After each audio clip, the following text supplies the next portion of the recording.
The main thing that I don't like in Syberry is that you can't slack, you need to work.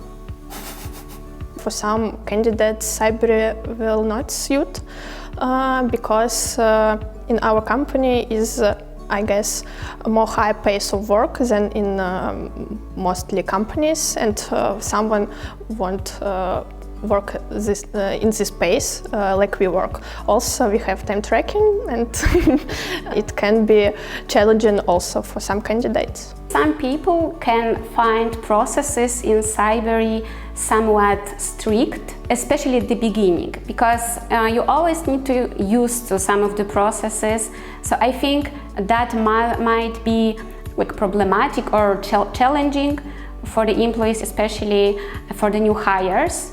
But my advice is to try to understand the reason why this is needed, what is the goal, what is the purpose of that.